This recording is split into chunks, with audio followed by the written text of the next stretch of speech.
जय हिंद साथियों।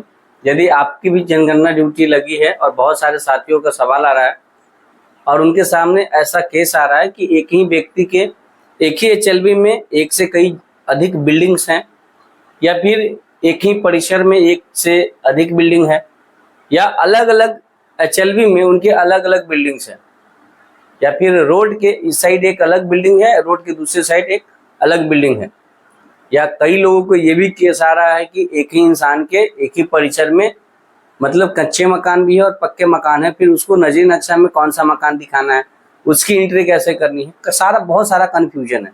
इन सारे कन्फ्यूजन को हम कुछ सेकेंडों में, कुछ मिनटों में, सेकेंडों में तो नहीं लेकिन कुछ समय के अंदर हम सारे कॉन्सेप्ट क्लियर करने वाले हैं।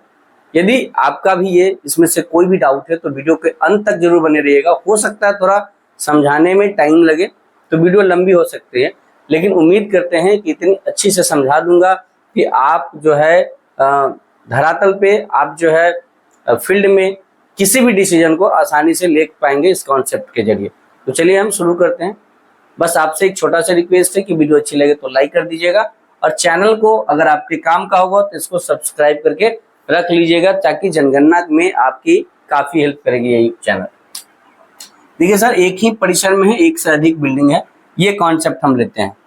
एक इंसान के पास एक मुख्य आवास के अलावा क्या क्या रिक्वायरमेंट होती है, तो साफ साफ निर्देशिका में दिया गया है कि अगर एक ही परिसर में एक इंसान के पास शौचालय का भवन अलग है, उसके बाद आपके किचन के भी अलग हैं और मुख्य आवास भी अलग है, तो ये बेसिक रिक्वायरमेंट होती है। लेकिन उसके साथ साथ अगर एक ही परिवार के इस्तेमाल में अगर एक अलग से भी छोटी भवन बनाया हुआ है एक कमरों का, और उसमें इस्तेमाल बैठका के लिए कर रहा है, कुछ समय के सोने के लिए कर रहा है, दालान टाइप का कर रहा है, तो वो भी जो परिवार का जो है यूज का हिस्सा मानना है।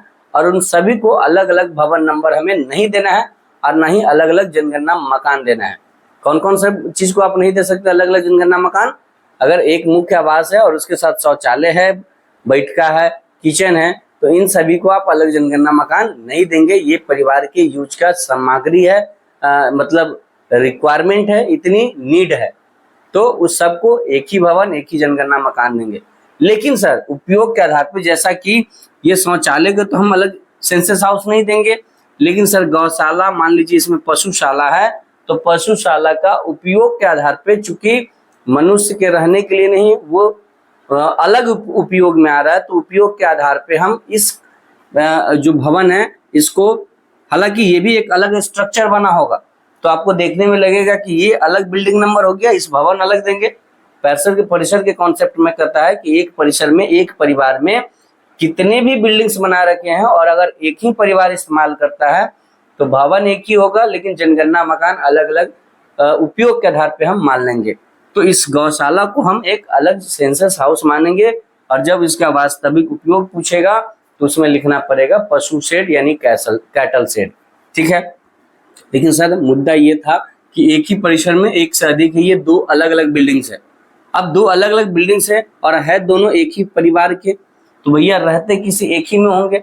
यानी आपको ये पूछना है कि साल के अधिकतम दिन 365 में से अधिकतम दिन आप किस घर में रहते हैं, और बोलेगा कि अगर हम बिल्डिंग 1 में रहते हैं तो पूछना है कि बिल्डिंग 2 का इस्तेमाल आप किस तरीके से करते हैं।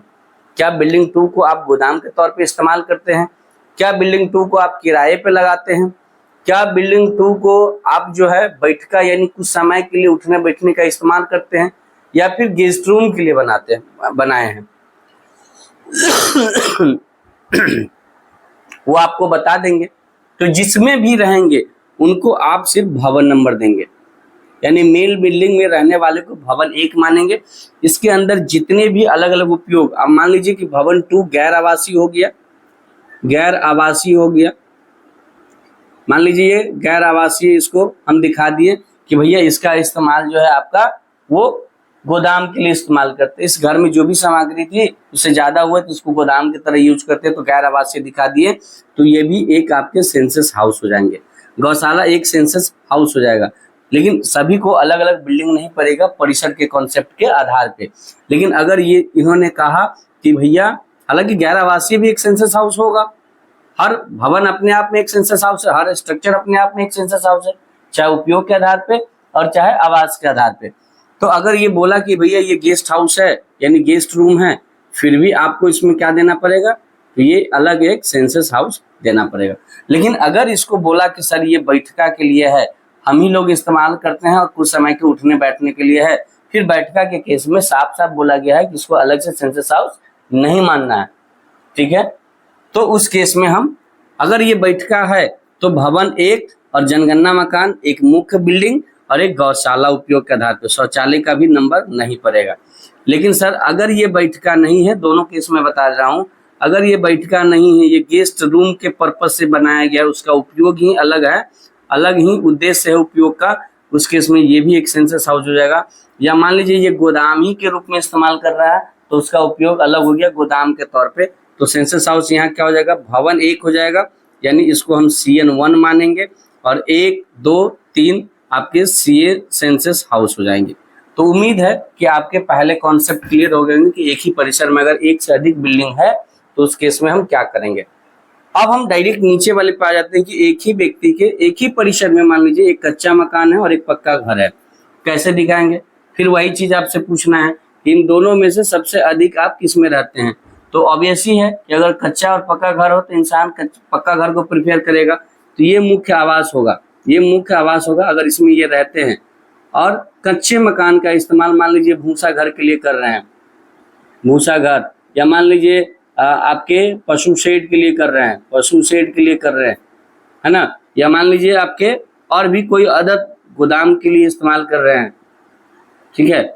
इसमें से अलग उपयोग के आधार पर से कोई अलग उपयोग का इस्तेमाल आ रहा है, तो फिर यहाँ पे आपके चूंकि ये परिसर है, चाहे वो घेरा रहे या ना रहे, उस केस में सर यहाँ फिर भवन CN2 होगा, यानी एक ही भवन होगा, चाहे कितने भी अलग अलग क्या हो कंस्ट्रक्शन हो, अलग अलग इकाई हो, लेकिन ये परिसर के कॉन्सेप्ट के आधार पे सारे बिल्डिंग्स एक ही परिवार के इस्तेमाल में हैं, तो भवन एक हो गया, और ये जनगणना मकान और एक जनगणना मकान ये आवासीय हो जाएगा, और ये गैर आवासीय में आ जाएगा।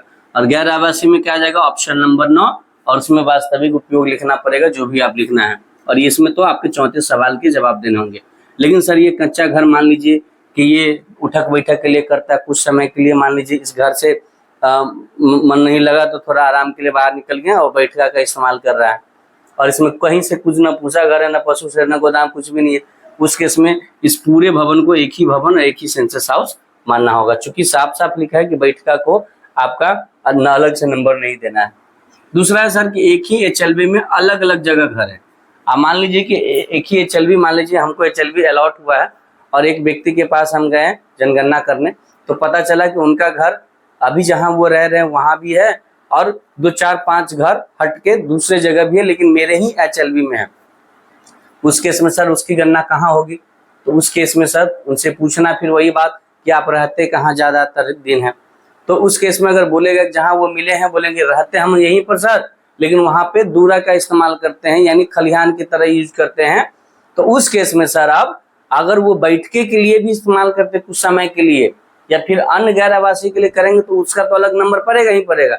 लेकिन अगर वो सिर्फ बैठने के लिए भी करते हैं और वो परिसर के बाहर हैं, यानी अलग HLB में है सर, तो उसका भवन फिर अलग अलग हो जाएगा। मान लीजिए 2 बिल्डिंग है तो दोनों का भवन अलग और दोनों का सेंसस हाउस अलग अलग हो जाएगा, यानी जहां वो रह रहे हैं उसका भवन एक होगा और सेंसस हाउस एक हो जाएगा, और जो दूसरी बिल्डिंग दूसरे जगह है 3-4 घर छोड़ के हैं, तो वो आपके परिसर के कॉन्सेप्ट में नहीं आएगा। उस केस में फिर वो बैठका रहा है तब भी भवन अलग पड़ेगा, सेंसस हाउस अलग पड़ेगा, और या फिर गैर आवासीय भवन भी रहेगा, फिर भी वहां भवन अलग और सेंसस हाउस अलग पड़ेगा। आई होप कि आपको चीजें समझ में आ रही होगी। वीडियो अच्छी लगेगी तो आप लाइक कर दीजिएगा। समझने का समझाने का तरीका अगर बढ़िया लगे तो कमेंट जरूर करिएगा। अलग अलग HLB में घर है। अब मान लीजिए सर एक व्यक्ति है जिसको सपोज करिए मुझे 74 HLB मिला है और किसी को 76 HLB मिला है, और एक व्यक्ति है राम नाम का जिसका 74 में भी एक घर है और जिसका 76 में भी एक भवन है। 74 में पुराना घर था और मान लीजिए 76 में एक नई बिल्डिंग्स बनाया है, वो पूरी तरीके से तैयार है, उसमें रह भी रहा है, और जो 74 नंबर बिल्डिंग्स है उनके बंद पड़े हैं, या मान लीजिए हम जब एंट्री करने गए जनगणना करने तो वो 74 में दिखे हमको और पता चला कि हमारे साथ अभी अभी जस्ट हम शिफ्ट हुए हैं 76 में, यानी दूसरे HLB में उनका है। HLB यानी HLB तो आपको पता होगा, उनको तो HLB पता नहीं होगा। वो बोलेगा कि सर हमारा वार्ड 12 में अभी घर था, दूसरा घर वार्ड 14 में बना है। तो आप देख लेंगे कि आपका HLB कौन सा मिला है, कौन से वार्ड में आपका है। तो आपको अगर लगेगा कि ये तो अलग अलग HLB हो गया, फिर उनसे पूछना है कि सर आप बताइए कि आप अभी परमानेंट कहाँ रह रहे हैं, 12 वार्ड में या फिर 14 वार्ड में। अगर वो बोलेंगे कि 14 वार्ड में, फिर पूछिएगा कि सर 12 वार्ड का जो ये घर है इसका इस्तेमाल किस चीज के लिए कर रहे हैं। अगर वो बोलेगा कि सर यहाँ पे अब हम पशुशाला रखे हैं, पशु को बांधते हैं, या फिर यहाँ पे हम कर्मचारी को दे दिए हैं घर, वहाँ ये रहते हैं, या फिर नौकर यहाँ पर रहता है और पशु शेड की देखभाल करता है, तो उस केस में सर दोनों भवन को एक अलग अलग नंबर पड़ेगा। लेकिन आप सिर्फ एक ही भवन का काउंट करिएगा जो आपके HLB में आएगा। दूसरे HLB में यानी दूसरे वार्ड का जो भवन होगा उसका काउंटिंग आप नहीं करेंगे। उस HLB के जो भी प्रगणक होंगे, जो भी इल्यूमिनेटर होंगे, वो उसकी काउंटिंग करेंगे जब उनका बारी आएगा। तो ये चीज आप ध्यान रखिएगा, दोनों भवन को एक अलग भवन नंबर मिलेगा। भवन 2 हो जाएगा दोनों HLB का, और CS हाउस, CH हाउस भी अलग अलग 2 हो जाएंगे। अब इसकी उपयोगिता कुछ भी हो सकता है। मान लीजिए कि आपके जो क्षेत्र में जो भवन था उसका उपयोग सिर्फ रहने के लिए कर रहा है, गौशाला है और उसके साथ नौकर है, तो आवास से गौशाला कर देंगे, ठीक है। और आवास में आवास से गौशाला हो जाएगा, गौशाला की देखभाल के लिए नौकर रहता है, तो ये CS हाउस पर जाएगा। लेकिन जो मेन बिल्डिंग में रहते हैं वो दूसरे HLB का है, दूसरे इनोमिनेटर का, तो वो वहां जाके उनकी सारी डिटेल लेंगे। तो इस तरीके से आपको ध्यान रखना है, घबराना नहीं है। मान लीजिए सर रोड के दोनों तरफ एक ही व्यक्ति के घर है और वो एक ही HLB में पड़ता है, जैसा कि हमने दिया है। मान लीजिए HLB 74 है, HLB 74 है।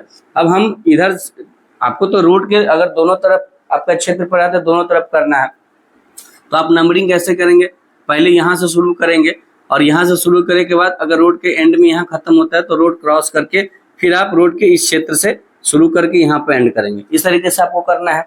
तो मान लीजिए रोड के इस क्षेत्र में इस साइड भी उसका घर पड़ रहा है और उसका घर पड़ रहा है और दोनों HLB आप ही के अंदर में आ रहा है, तो कैसे करेंगे सर, क्या इसका जो हम एंट्री करेंगे या फिर जनगणना करेंगे, इसके जस्ट बाद इसका जनगणना कर देंगे, नंबर दे देंगे। चूंकि एक ही व्यक्ति का ये घर है, ये गलती बिल्कुल भी नहीं करिएगा। आपको एक ही व्यक्ति के 10 भवन हो, लेकिन आपको सिस्टमैटिक से ही नंबर देना है, सिस्टम से ही नंबर देना है। यानी रोड के दूसरे साइड है तो पहले रोड के एक साइड हम पूरा कंप्लीट करेंगे। अगर इसको भवन नंबर मान लीजिए कि CN 5 पड़ा है और इसमें जनगणना मकान 2 है, सपोज करें कि 2 जनगणना मकान है, तो ये दे दिया। जब इसकी बारी आएगी तो इसकी बारी के लिए फिर जब यहाँ हम जाएंगे तो फिर इसका CN नंबर जो भी पड़ेगा, मान लीजिए इस बीच में अगर 10 तक पड़ गया और ये 11 में है तो हम यहाँ पे 11 नंबर देंगे। इसका वास्तविक इस्तेमाल पूछ लेंगे, क्योंकि अगर एक ही परिवार का दोनों होगा तो रह कहीं एक ही जगह होगा और दूसरी जगह आपका इसका वास्तविक उपयोग पूछ लीजिएगा। अगर ये गैर आवासीय है तो गैर आवासीय में दिखा दीजिएगा, जनगणना मकान तो हर जगह होगा।